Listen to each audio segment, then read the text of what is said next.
Okay, so I've been Buddhist for quite a few years and studying compassion, studying Chenrezig, Om Mani Padme Hum, yeah. And then I visited Bhutan for the first time in October 2011, yeah. And I was just I was a Buddhist, but I had long hair and jeans. And but I happened to go to the temple at Dochala, above the 108 Chortens in there. There's a monk in there, and I felt a very strong connection to this monk when I saw him, yeah. And we had a long conversation about compassion, Chenrezig, and the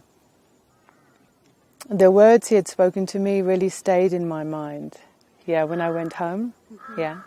And then I had an opportunity to come back to Bhutan a few weeks later, and I did that and returned to Dochala to find this monk, and it turned out he was a Lama, Lama Nima Sring at Dochala, and in the end he became my teacher, I became his student, and I did my best for him, and after about a year, he said, now you change your dress. Yeah, so it's his idea. Yeah, it's not my idea. I didn't suggest this idea at all, you know. I was very surprised, actually. Very surprised. And also very touched that he had some faith in me. This is what I thought by it, that he has some faith in me, that I can help people and I can be a true practitioner. This is, when he said that, that's what I heard, yeah. Okay. And so, of course, I went ahead and I became an Anim. When I look back now, I think it makes more sense to me. Yeah, but obviously I was born in England, so I was born in a non-Buddhist country, yes. But I was born into a family, my grandfather had been in Burma. And so I was born into a house where there's a golden Buddha, lying golden Buddha statue, yeah? And I see this as a young child, yeah, and I really want this, if I can say. I want to have this in my bedroom, yeah. So then I have this in my bedroom, and I express interest in Buddhism and the seated figure of the Buddha. It's of great interest to me also, yeah, to see a Buddha meditating. I think my mother recognized this was something I was interested in, and in fact she bought me my first book on Buddhism when I was 11, because I was already so interested in it, yes? And I can't remember when I started meditating. From a young age, I don't know, I'm not sure, you'd have to check with my mother, but the wish to meditate there, I would call it my quiet time, that is very strong from a young age. And so I think now when I look back, it makes a bit more sense. And of course I shaved my head when I was a teenager. I wanted to have no hair, and that's quite unusual in the West. Yeah. You know, so. I think that I live in a very kind and interesting country, you know. They're very kind people in England and very open-minded, yeah. And I think most people know, if they don't know that I'm a Buddhist, they probably wouldn't know that I'm a nun, but they would probably think that I'm somebody who meditates. They probably would think that. And they would think that that's probably a good thing. So I think on the whole, although they may not know exactly what I am, they would probably see it as a positive thing. I haven't had any negative reactions to looking like this. And now in my community back home, because I've been there in this way for 4 years now, it's a very positive thing. Lots of people now know that I'm a kind person, or trying to be a kind person, and they come, in fact, to talk to me. Because many people in England have sufferings. I know despite it looks as if there's a lot of wealth in England, but human suffering remains. Problems with alcohol and drugs and relationships that break down, and worries about children and people becoming terminally ill. All these challenges we know from the Buddha, right? All these challenges, they're there for the human mind. And so many people now, I'm very pleased to say, they come to speak to me. They know that I have no judgment towards them. I just want to help them, yeah. And they can tell somehow from looking like this that I'm just somebody to help them.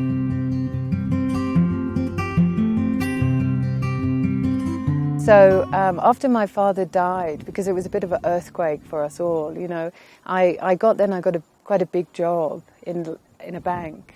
It's quite a high-powered job, actually, believe it or not. And I worked in New York and Hong Kong with investments, and you know, I had a very big salary, and I had a very nice selection of clothes, and I had some really fancy shoes.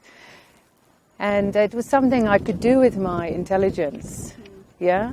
But for my being, for my heart, it's not right for me, yeah.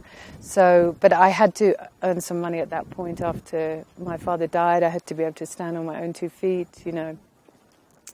But then after 5 years or so, then I really wanted to find a more meaningful purpose for my life. And then I gave up my job, and I left my house, and I left my possessions with my mother. And then I traveled around the world, and in traveling around the world, I discovered yoga. Yeah, yoga. And when I touched yoga, sitting in Padmasana, I think sometimes you call it Vajrasana, you know, sitting like a seated Buddha, like the Buddha here, like this position, yeah. Then I feel so at ease. I feel so, and it's very easy for me to do it. So I think, oh, there's something here. Here there's something. I must look at this. Yeah, this is really, I must look at this. So then I travel around the world doing yoga, studying with yogis, trying to learn what is this yoga? How is a very powerful thing? How does it work, you know? And then I went into a retreat, like for about 3 months. I just wanted to sit down and meditate. Hours and hours of meditation. And I found a little place back in England, and I set up a little shrine, and then I'm just meditating many hours of the day. Yeah, but I don't have a teacher, right? I don't have any instruction. The wish to meditate is very, very strong in me. In fact, I don't know how I did it. A long time ago. And then, and then after that, many people then wanted me to teach them yoga. So I wasn't intending to be a yoga teacher, actually. But then people they're asking me to teach them yoga, because they can see for me it's not very difficult to do yoga. Yeah, feels very natural. And so then I became a yoga teacher, and on the whole, I've been a yoga teacher the rest of my life. When I first became an Ani under my Lama's instruction, I thought that my life was going to become very simple and very peaceful, and there wasn't going to be very much going on. Yeah, so I said to my Lama, I think I should stop teaching yoga now. Now I'm an Ani. And he said, no. It's for many people. This is the first step. You carry on teaching yoga. So, oh, okay. So I'm an Ani, but I'm also teaching yoga. Oh, all right. And then. Then, as I say, as I got to know Bhutan more and more, I mean, I think this is I can't remember, my 22nd visit to Bhutan or something. You know, it's hard to keep me away from Bhutan, yeah. And then I started to see the situations in the more rural areas of Bhutan. And I started to see that for some children, especially in the rural areas, especially if they have some difficulty, like some special need, actually life can be very tough, yeah. And I felt, you know, I've been reading my prayers. What do my prayers say? My prayers say, you know, not to do non-virtuous action, to take virtuous action, but mainly to benefit beings. Yeah, to benefit beings. Yeah, and I really felt that here was an opportunity for me, very clearly, to benefit beings. And so I established, first of all, a fundraising initiative in England called Opening Your Heart to Bhutan. And we started working with one rural village called Meritsimo, which is in the Chukar, where there was quite a lot of families in need, and there was a very wonderful principal of this school, and so we worked together in that village doing many things. And then in that village there was one girl called Nakum, and she had some cerebral palsy, and she had never walked, in fact. But I felt very clear that maybe things could get better for her, because she had feeling in her legs and her feet. It wasn't that they didn't feel anything, she had sensation there. So I was lucky enough to mention her situation to His Majesty, and His Majesty then mentioned Nakum's situation to Dr. Lotte, and together we managed to get Nakum to Thimphu for proper physiotherapy assessment, and Nakum started to walk with a frame. Yeah, she's starting to walk with a frame, having never walked before in her life. Yeah. And she's like a changed person. I mean, she's a changed person. So because of Nakum and Dr. Lotte's suggestion, we got to hear about Drakso. Yeah, and Drakso, I'm sure you know, is this amazing Bhutanese charity offering vocational training to children with special needs, yeah? So it seemed that the best thing for Nakum was to enter the Drakso school and begin to get the first chance to learn something and have real friends, So she is now in the Drakso school near Kanglung in the east. Yeah, we visited her there in March, and to see her, it's wonderful now. She's really changed her life. Now, when I saw Drakso and I started to see had the need for helping these children, then I thought, right, we've got to get more serious here. We've got to make the fundraising a proper charity. Mm-hmm. So then we appointed a representative here in Bhutan, Ugen Sring. He is my representative here in Bhutan. He's the charity's representative in Bhutan, and he is my right arm, without him I'm a little lost, And then we are working now with Drakso on many projects here in Bhutan, and when I'm in England now, then I'm running the charity. I'm actually the CEO of a charity, it's so much for a simple life of a nun, right? Yeah. What happened to that idea? I thought I was coming down to this life where I just did nothing but prayers. I don't know what happened. And so then I'm fundraising in England. I'm doing many talks about Bhutan. I'm doing many talks about the charity. And then we're applying for grants on behalf of Opening Your Heart to Bhutan. And then those grants will come to Drakso here for very practical things. Like what we want to do is give achievable, tangible things, like a minibus. We're building a girls' hostel in Kanglung in coordination with the German embassy in New Delhi. Now we're achieving that at the moment for Drakso. And so we're really specializing. We're not specializing in like training teachers or ongoing programs or anything like that. We are small and we're focused on doing one-off achievable things with Drakso. That's what we're doing. And I'm totally committed to it.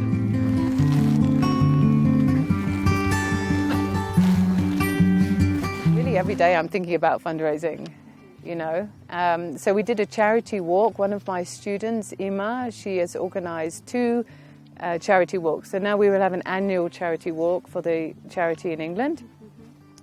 And people come, and they also come with their dogs, because I really love dogs. So I really wanted the dogs also to come along. And we walked. In fact, my mother, who's nearly 80 now, she did the whole walk. She was like really determined to do it. And we raised nearly 1 lakh on that, doing that charity walk. Yeah. And so we will hold that every year for the charity.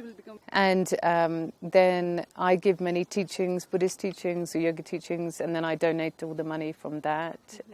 Then we have a couple of people who take things which people don't need anymore, like maybe if they have nice clothes or nice shoes, or maybe they have some nice furniture, and then they donate it to us, and then we sell that, and they donate the money to the charity. So that's another thing we do. Then we have some pots around town, just charity pots around my town, and we have on the website, we have set it up on openingyourhearttobhutan.com. You can contribute electronically. Then we're talking to various organizations in England and individuals who might be interested to help us, So we just do lots of things. But the thing is that I can't always ask the same people for money. This is the problem with the charity, you know. In the beginning, it's not so difficult because your family wants to help you, your friends want to help you. But then if you're going to have a sustainable charity, you must have a much wider range of donors. And this is my job, to find those people, to educate them about the needs of these children and make Bhutan come alive for them. Because many of these people never even heard of Bhutan. I think, first of all, in the first instance, people trust me. You know, they know that I'm a true type of person.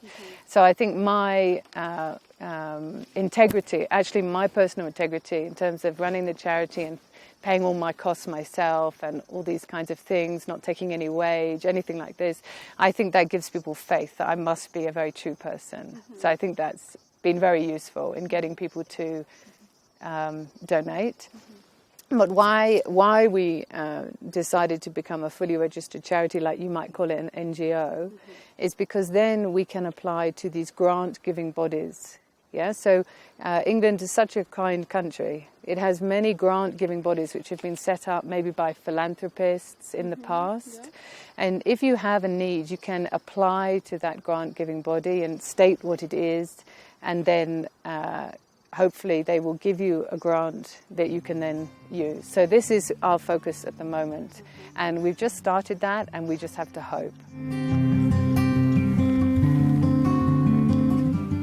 Oh, that was really wonderful. Yeah, in fact, I'd just come back from being in East Bhutan. Yeah, I'd just come back from being with Drakso in East Bhutan. And I got back, and then Sir Michael Rutland contacted me a few days later and said, you know, would I like to come to the reception for the Duke and Duchess? And I'd just come back to England. I was thinking, I can't go back again. You know, I can't go back again. And then I spoke to one of the trustees of the charity, and she said, are you crazy? You have to go. This is a huge opportunity, because you have to understand, in England, it's very rare to meet the royal family. So then I flew back just for, I think, 4 or 5 days, really just to meet them, because I thought this is such a wonderful link between England and Bhutan, these two countries which are, you know, in my heart. And it was really worth coming back for it. You know, travelling all that way back to meet them. Both of them were beyond my expectations in terms of how kind and wonderful they were. And although I was a little shy, I have to say, talking to the Duchess, I did feel a little shy. I got the opportunity to talk to both of them about the charity, and also mention Drakso specifically to the Duchess, because if you remember, the Duke and the Duchess did meet some Drakso children at the archery event, yeah. So I wanted them to know that we were linking, you know, with them also. And I got the opportunity to mention to Prince William about my book, which is coming out next year, which I've written as a way of creating further funds for the Opening Your Heart to Bhutan. And he has actually committed to read the book. I have formal permission to send him the book. And the book goes into more detail about the transformation into an Annie.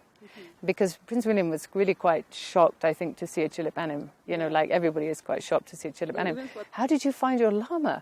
And I said, oh, I'm sorry, you know, Your Royal Highness, but you have to read the book. I can't give you any of these secrets now. And so I'm going to send him the book in April when it's published in England. So all the best. Yeah, we hope so. But I was so thrilled to see our royal family here, and they clearly had a wonderful time. And the Duchess said they hope to bring their children here, which would be really wonderful. So before, maybe my focus was more on seeing my lama, doing a lot of practice. Like I like to practice in Nungselachang in Paro.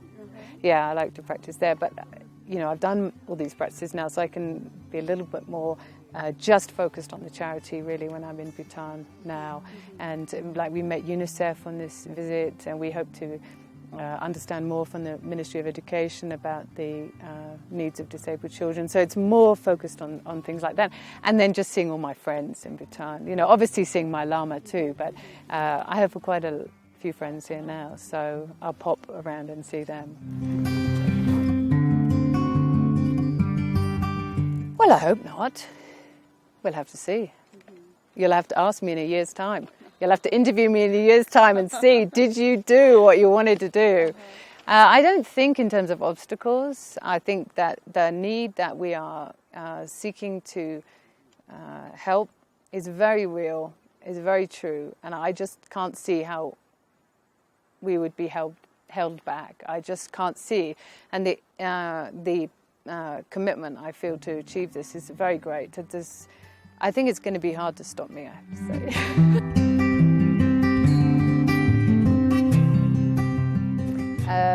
Well, I mean, Bhutan is just very special to me, you know. I mean, because it's brought something alive in me.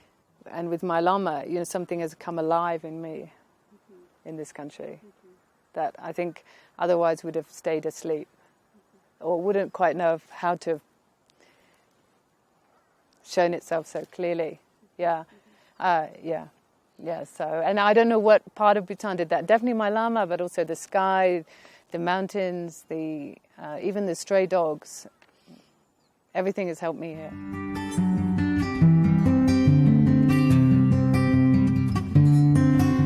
With every encounter, I want it to be a compassionate one. I want it to be a respectful one, whether it's to an animal or a human, or whatever that human is, because, you know, lots of human encounters can niggle us, you know. So whatever is in front of us, whoever is in front of us, I'm trying really hard to respond with compassion, yeah.